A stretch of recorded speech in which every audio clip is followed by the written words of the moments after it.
Most people have spent their life going through thin and fat phases. It is this desire to have a trim or healthy body that has seen several experts pitch tent in Kenya. Dr. Mohit Bandari, a bariatric surgeon in Nairobi's Third Park Hospital, is one of the leading doctors that are seeing an increase in the number of Kenyans queuing at weight loss clinics or making inquiries. He tells us about gastric bypass, also known as weight loss surgery, which he says is underutilized in Kenya. We cut a part of the stomach or we bypass a part of the intestine and we modify the gastrointestinal tract in a way that we sort of create multiple effects, where not only that we reduce the amount of food an individual would consume, but we would also bypass a part of his intestine to make sure that the fats and the sugars are not absorbed and in that very large quantity. For most women, if not all, how they look like really matters. Looking good is actually an incentive, but sometimes we get those who want to deal with diseases such as blood pressure that are associated with obesity. 53-year-old Judith Thathi is one of Dr. Mohit's patients. Her knee problems were due to her weight. I had problems with both my knees. They were paining and I had to use a crutch to walk. And I was actually overweight. But before then I had a problem with my hip, which was operated on 2014 in India. I had a total hip replacement. This also came with my weight, but I waited too long. So by the time I was coming here to see him, I actually was getting up from my seat by holding on the chair with my hands, and then like kind of bending over before I started walking a bit, and I was in pain. I couldn't even walk 200 meters without a crutch. I was always in pain. On her part, 53-year-old Sonja began getting bigger during the COVID-19 pandemic, when walking was a task and changing of her wardrobe was the order of the day. I kept increasing in weight. I started to think about, can I walk to the shopping center? Do I want to go to the supermarket? That was happening. People were telling me I was breathing heavy, but foolishly, I wasn't really associating that with weight loss. And that continued, believe it or not, for a year and a half until unfortunately I fell and I damaged my knee. Susan Muthoni Kimani is not any different from the rest. How you see her now, proud of how far she has come with her body, is a joy to her. All thanks to Dr. Mohit for the bariatric surgery. When I was bigger, I was eating a lot of chapatis, a lot of rice. I had a lot of appetite. That's why my condition was very bad. Because if you eat those things, definitely your weight becomes big, and you develop a lot of diseases.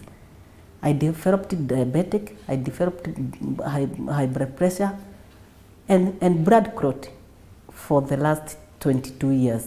Sonja takes us through her diet before the bariatric surgery. I love tea. Let me start with tea, because you are going to think it's a plate. No, it starts with tea. I had about, because the doctor counted with me, about 8 cups of tea in a day.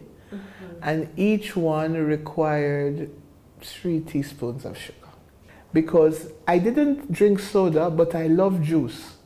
But it wasn't natural juice, it was box juice, okay? I never drank water. Water was not on the list. And even though every individual's journey is different before and after the surgery, Judith and Sonja have a story to tell regarding their experience after the procedure. Previously, I could eat anything and everything until I'm full. You know, kawaida. You can eat anything and everything. But after the operation, you first start with the liquid diets, which even at times are very hard to take down at 40, 50 ml. For 2 weeks, then you increase to the heavier liquid diet, which is still a struggle, and the water intake, which is still a struggle for the first month. But there's medication, which you need to take religiously without fail. The problem comes when you're to start to eat food, because your intake is restricted, and so the nutrients that you generally get from food normally every day, your choma, your chicken, your rice, well, I wasn't doing too much on vegetable, but your potato, you this, one, you don't want it. 2, you can't eat a lot of it. 3, if you push yourself, the body is going to tell you you were naughty and it will come out. So you have to become very, very intentional about what it is you are going to eat, because you're going to get full very quickly. Okay? So your muscles need protein to build up. According to Dr. Mohit, 5 to 8% of the Kenyan population have diabetes and 30% are overweight, a situation that has cost the health of many people. And I feel that's the reason why we have a very high incidence of type 2 diabetes, hypertension, sleep apnea, coronary artery disease, and several other problems related to obesity in this country.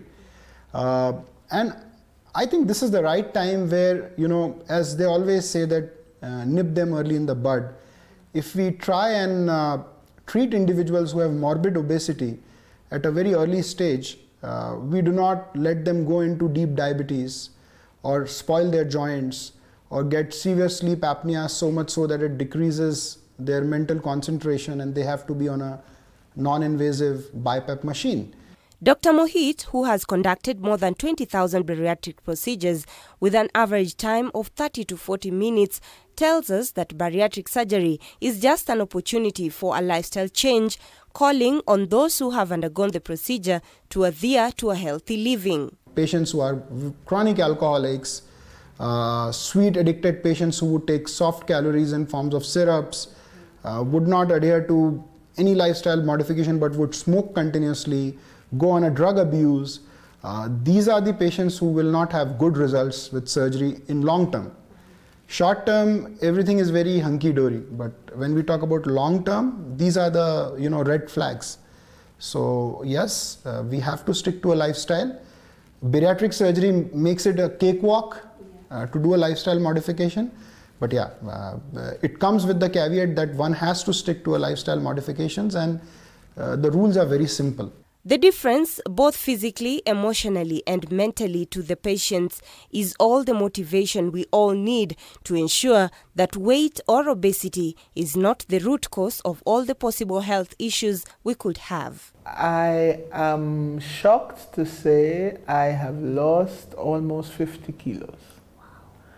It is like I've lost a human being, an 8-year-old or a 10-year-old, right? Yes.